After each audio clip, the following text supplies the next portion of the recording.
are so many telltale signs that something is clearly wrong with Meghan. And I don't mean it in a bad way, but I mean, how can you get your age so wrong? Something has been bothering me about this story for a while now.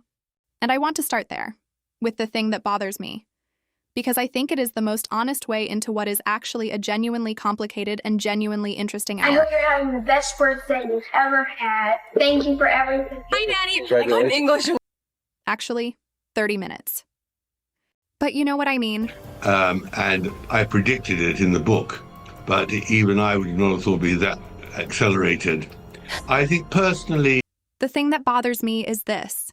Type Meghan Markle age into YouTube right now, and you will find dozens of videos. Hundreds of thousands of views. Titles screaming about exposed birth records and live television revelations and shocking truth and stunned reactions. Do is face up to the blackmail that's coming from California and in some way or other undermine Harry's and Meghan's credibility.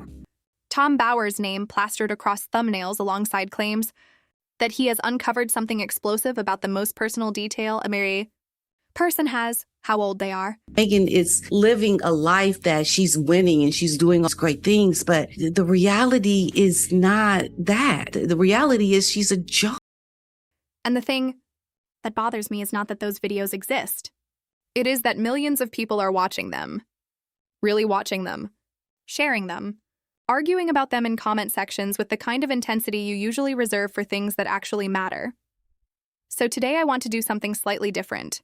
I want to give you the full picture, not just the age story that is all over YouTube right now, not just Tom Bower's actual verified bombshells from his new 2026 book, but all of it together, because when you put it all in the same room, what you end up with is something far more interesting and far more revealing than any single headline can capture. So let's start with the age question. Because I know that is what a lot of you came here for, and you deserve a straight answer. The claim, as it circulates on YouTube and Reddit and social media, goes something like this. Meghan Markle says she was born on August 4th, 1981. She is 44 years old.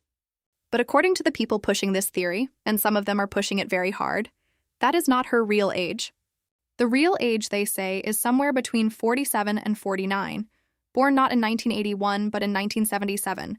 And the reason she lied, the theory goes, is to appear closer in age to Prince Harry, who is about 3 years younger than her official age already. Now, before we go any further, I want to be very clear about something. Because this channel does not do things the way some other channels do. We do not take a claim, dress it up in dramatic music and flashing graphics, and present speculation as fact. That is not what we are here for.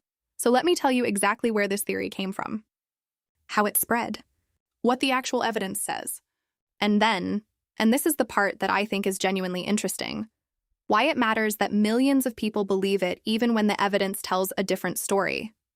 It started, as most modern conspiracies do on YouTube, a video posted in early 2023 made a specific claim. The court papers filed by Meghan's estranged half-sister Samantha Markle in a defamation lawsuit, the narrator said, stated that Meghan was born in 1977, not 1981. If Samantha was born in November 1964, and if the court documents implied a 13-year age gap between the sisters rather than a 17-year gap, then the maths would point to Meghan being born in 1977. That video got tens of thousands of views, then hundreds of thousands. Then it got shared and reshared and clipped and reacted to and built upon until the age theory had taken on a life entirely independent of the original claim. Here is the problem. And it is a significant problem. The claim was wrong.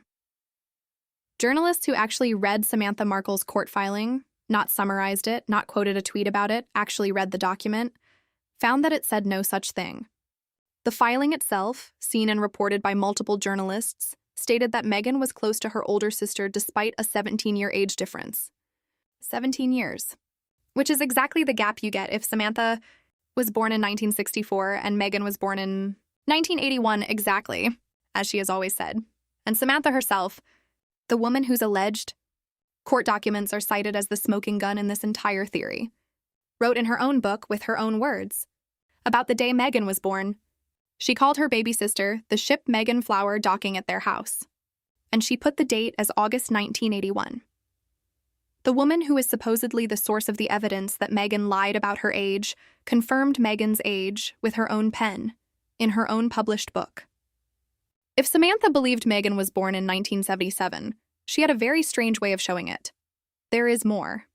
Meghan's birth date, August 4, 1981, is on the California Birth Index, which is a public record. It is on official documents filed at Companies House in Britain. It matches the dates given by her childhood friends who have known her since elementary school. It matches the dates given by her father, Thomas Markle. It is the same date she has given in every court document, every interview, every official filing across her entire adult life. So why do millions of people believe she lied about it? That is the question I actually want to spend time on.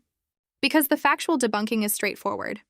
But the cultural phenomenon of why the theory exists and why it persists, that is something more interesting. Here is what I think is really happening. And I want you to stay with me here because this is where the video starts to go somewhere different from the ones you have seen before. When a public figure has a reputation for shaping their own narrative, for presenting a carefully curated version of themselves to the world, every single claim they make becomes subject to scrutiny. Every story, every detail, every number. Because the question stops being, is this specific thing true, and becomes how much of what she says is true. Meghan Markle has been accused, by sources ranging from royal courtiers to her own family members to investigative journalists, of constructing and maintaining a very specific version of herself. A version that emphasizes certain things and omits others. That presents her childhood as more difficult than it may have been. That places her at the center of stories that may have been embellished. That claims credit for accomplishments that may have been exaggerated. Whether those specific accusations are fair is a separate conversation, and we are going to get to it. But the cumulative effect of 6 years of that kind of scrutiny is that it creates a person around whom almost nothing feels entirely settled. Almost nothing feels entirely verifiable. And in that atmosphere of ambient uncertainty, a theory about her age, however poorly evidenced, finds fertile ground. Because people are primed to believe that something about the official story is not quite right. They do not necessarily know what, but they feel it. And when someone offers them a specific thing to point at, a birth year, a court document, a discrepancy, they reach for it. That is not a small or trivial observation. It is actually the key to understanding everything that is happening with Meghan Markle in 2026. Not just the age theory. All of it. But before we get to all of it, I want to talk about Tom Bower. Because that name is all over this story, and most of what is being said about him in the context of the age controversy is either wrong or misleading. And there is a much better, much more substantive, much more verified Tom Bower story that deserves your attention. One that is actually explosive. One that actually holds up to scrutiny. One that, frankly, is more damaging to Harry and Meghan than anything the age theorists have come up with. Tom Bower is not a tabloid gossip columnist. He is not a fan fiction writer in a YouTube comment section. He is one of Britain's most experienced investigative journalists and biographers. He has written more than 24 books about some of the most powerful people in the world. Politicians, business tycoons, media moguls. He wrote about Tony Blair, Boris Johnson, Robert Maxwell, Richard Branson. His method, which he describes openly and without embarrassment, is to find the victims. He talks to the people who were hurt, the people who were left behind, the people who were on the wrong side of whoever he is writing about. And he builds his portrait from their testimony. That method has critics. Serious critics. People who argue that a biography built on the testimony of the aggrieved will always produce a skewed portrait. That the people who are angry are always louder than the people who are satisfied. That sourcing from enemies is a fundamentally dishonest way to tell a story. Those are legitimate criticisms, and I am not dismissing them. But Bower also has a track record. His books have produced claims that have been denied, challenged, and disputed, and claims that have stood up. His 2022 book about Harry and Meghan, called Revenge, made dozens of specific allegations. Some were disputed. Some were confirmed by subsequent events. And now, in March 2026, his follow-up book has arrived. It is called Betrayal. Full title, Betrayal, Power, Deceit, and the Fight for the Future of the Royal Family. And it is, by any measure, a more explosive document than the first one. Let me walk you through what is actually in it. The book was serialized in the Times ahead of publication, which means extracts were published in one of Britain's most respected broadsheets before anyone could buy the finished product. which means the claims were read, checked, and published by journalists and editors who understood the legal risk of putting false statements about living people into a major newspaper. That does not make every claim true, but it does mean that someone besides Tom Bower looked at this material and decided it was publishable. The headline claim, the one that got the most immediate coverage, is about Camilla. Queen Camilla, the king's wife. According to Bower, during the period when Harry and Meghan were still working royals, Camilla told a friend something about Meghan that is both damaging and oddly specific. She said, according to this account, that Meghan had brainwashed Harry. Brainwashed. That is a word with real weight. It does not just mean she influenced him. It does not mean she changed his mind about things. It implies something more sinister, a removal of agency. A manipulation so profound that the person being manipulated can no longer be held responsible for their own choices. And coming allegedly from the queen consort herself, from inside the family, from someone who watched this unfold from close range, it is a significant claim. Harry and Meghan's spokesperson responded immediately and with real fury. They said Bower's commentary had, quote, long crossed the line from criticism into fixation. They pointed out that Bower had publicly stated his belief that the monarchy depends on, in his words, obliterating the Sussexes from our state of life. They called his work deranged conspiracy and melodrama. They told anyone interested in facts to look elsewhere. That response is worth reading carefully, because it does not deny specific claims. It does not say Camilla never said that. It does not address the Sentebale story or the Kensington Palace confrontation or the specifics of what Bower alleges. It attacks the man. It questions his motivations. It characterizes the work as a whole rather than engaging with any of it in detail. And while that approach makes sense as a PR strategy, deny everything and discredit the source. It also leaves every specific claim standing, unaddressed, for readers and viewers to draw their own conclusions from. Now let's talk about Sentebale, because I think this is actually the most substantive and most revealing story in the entire book, and it is the one that has received the least attention compared to the Camilla quote. Sentebale is the charity Harry founded in memory of his mother, named partly after Diana's nickname, meaning forget-me-not in Sesotho, set up to support orphans and children affected by HIV and AIDS in Lesotho and Botswana. A project that was genuinely Harry's own, not a royal family initiative, not a palace-approved endeavor, his, something he created from his own grief and his own drive to do something meaningful with his position. And according to Bower's book, by 2024 and into 2025, something had gone deeply wrong with it. The chair of Sentebale, Sophie Chandauka, had a serious falling out with Harry. She publicly accused him of misogyny and racism in the way he handled their disagreements. Harry and the trustees eventually stepped down from the charity entirely in March 2025. That on its own is bad. But what Bower adds around it is worse. According to the book, Chandauka commissioned a brand analysis, a professional assessment of what the Sentebale brand was worth and what was hurting it.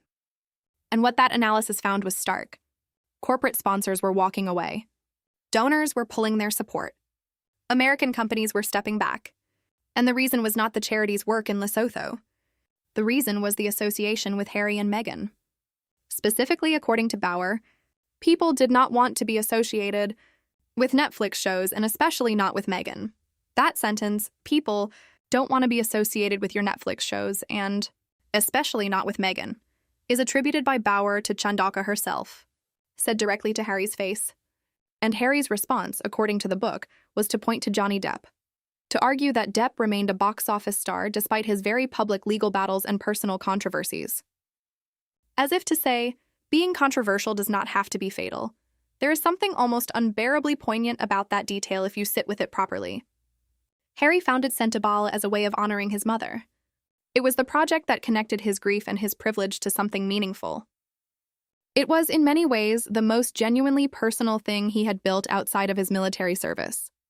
And according to this account, the association with his own wife's public image had become so toxic with corporate donors that the charity could not sustain itself at the necessary level.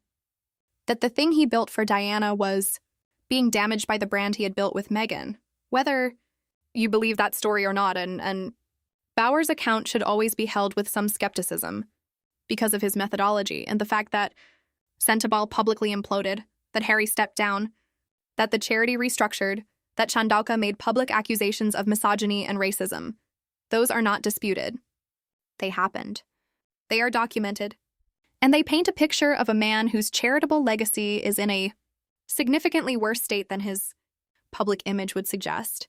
The other claim in betrayal that deserves real attention is the one about the Kensington Palace confrontation. This is not a new story. It has circulated in various forms for years, but Bauer gives it a specific and dramatic shape. The scene, as he describes it, is a reconciliation attempt. Shortly after Harry and Meghan returned from their honeymoon in June 2018, the two couples, Harry and Meghan, William and Catherine, met at William and Catherine's apartment at Kensington Palace. 20 rooms, newly redecorated. The stated purpose was to mend fences, to try and build a functional relationship between the two households, to address whatever tensions had already begun to develop in the months before the wedding. According to Bauer, it did not go well. The meeting descended into confrontation. And at some point, when William allegedly pointed his finger at Meghan during what had become a heated argument, Meghan said, sharp and direct, "If you don't mind, get your finger out of my face." That sentence. That moment. If it happened the way Bauer describes it, and neither side has confirmed or denied this specific exchange, note that it represents the relationship between the two households reaching a breaking point within months of the wedding. Before the Australia tour, before the Oprah interview, before any of the public accusations, before Spare, before any of it. A confrontation in a palace apartment over tea that may have set the direction of everything that followed. Harry and Meghan's spokesperson did not specifically deny the Kensington Palace scene. They attacked Bauer's credibility and motivations. But they did not say the meeting did not happen. They did not say those words were not spoken. And in the careful language of royal PR, what is not denied is often as significant as what is. Now, I told you at the beginning that I want to give every person watching this a reason to stay. And I know that some of you have been waiting for the moment where the balance comes in, where the pushback arrives, where the story stops being the prosecution and acknowledges that there is a defense. So here it is. Tom Bauer has been wrong before. Not about small things. He has been wrong about specific named people in ways that have led to corrections and disputes. When his first book, Revenge, came out in 2022, multiple people cited in it. Not Meghan's allies, not her PR team, not people with a stake in her image, came forward to say he had misrepresented their words. A journalist he quoted said Bauer had falsely described his feelings about an interview. A royal commentator said she had been cited as a friend of Meghan's when she had never even met her and had never been interviewed for the book. His sourcing, by his own admission, leans heavily on the aggrieved. He talks to the people who were hurt by whoever he is writing about. That is not neutral journalism. That is adversarial journalism. And adversarial journalism, at its best, exposes real wrongdoing. At its worst, it produces a portrait, so one-sided that it becomes more character assassination than biography. There are people who knew Meghan on Suits, colleagues who worked alongside her for years, who describe her in terms that are the opposite of Bauer's portrait. Generous, warm, kind, easy to work with, supportive. These are not people paid by Meghan's PR team. These are actors and crew members speaking from their own experience. And their account of who Meghan is does not match the person Bauer describes. Does that mean Bauer is wrong about everything? No. Does it mean Meghan is beyond criticism? No. It means the truth, as it always does, lives somewhere in the complicated middle between the most flattering version and the most damaging one. And this is the thing I keep coming back to. The age theory, the Bauer book, the deleted photos, the Netflix party, the Australia tour, the wellness retreat, the petition with 46,000 signatures, the MasterChef appearance where she walked in as the Duchess of Sussex the same morning she told people to call her Meg. All of it. What is the common thread? The common thread is that nobody, not even Meghan's fiercest critics, and not even her most loyal defenders, has a clean, settled, agreed-upon account of who this woman actually is. 6 years after she walked away from the most documented institution in the world. After 2 Bauer books and an Oprah interview and a Netflix documentary and a memoir from her husband and thousands of hours of coverage and analysis and debate. After all of that, we still do not know, and I think that is genuinely remarkable. Not in a conspiratorial way, not as evidence of a cover-up or a secret or a deception, but in a purely human way. It is remarkable that a person can be this visible, this covered, this analyzed, this debated, and still remain fundamentally unresolved in the public mind. The age theory persists, not because the evidence supports it. It does not. But because in the absence of a settled, trustworthy account of who Meghan is, every detail becomes suspect. Every number becomes a question. Every claim becomes a puzzle piece that people try to fit into whatever version of the story they have already decided is true. The Bauer book matters not because every claim in it is verified. Some will be and some will not. But because it represents the most sustained, most specific, most sourced attempt from a deeply adversarial perspective. Let us be honest about that. To hold Harry and Meghan accountable to a version of events that is not theirs. That is not shaped by their PR team. That is not filtered through their documentary or their memoir or their newsletters or their Netflix show. A version of events that comes from the people who were on the wrong side of them. And however imperfect that version is, it sits alongside their version, and the gap between the two is where the truth is probably hiding. The Sentebale story, if it holds up, is genuinely damaging. Not because Harry's charity had problems. Charities have problems all the time, and that is not a story. But because it suggests that the Sussex brand, the brand that was supposed to give them independence and income and relevance, had become so associated with controversy that it was actively deterring the kind of corporate partnerships that serious charitable work depends on. That is not a tabloid story. That is a structural story. It says something about where the brand actually sits in the world, separate from what the press releases say. And the brainwashing claim, again attributed to Camilla, denied by nobody, unverified by anyone outside of Bauer's sources, lands differently depending on who you are. If you believe Meghan manipulated Harry into leaving his family, it is confirmation. If you believe Meghan saved Harry from an institution that was hurting him, it is evidence of the family's refusal to accept that Harry had agency in his own choices. Both readings are possible. Both say something true about the person doing the reading. That is the thing about this story that has always made it so difficult to resolve and so impossible to look away from. It is genuinely a Rorschach test. What you see in it tells you something about what you bring to it. Your feelings about the monarchy. Your feelings about race and class and gender and power.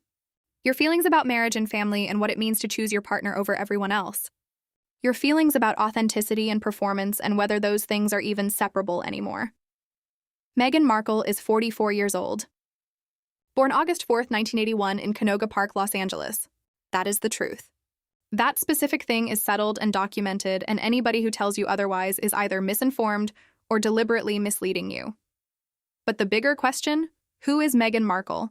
What does she want? What has she done, and why did she do it, and what does it all mean? That question is not settled. It has never been settled. And 6 years in, with 2 Bauer books and a Netflix deal and an Australia tour and deleted photos and a MasterChef appearance and a wellness retreat and 46,000 signatures on a petition, and every other piece of this enormous, messy story, and it is still not settled. And maybe that is why you are still watching. Why I am still covering it.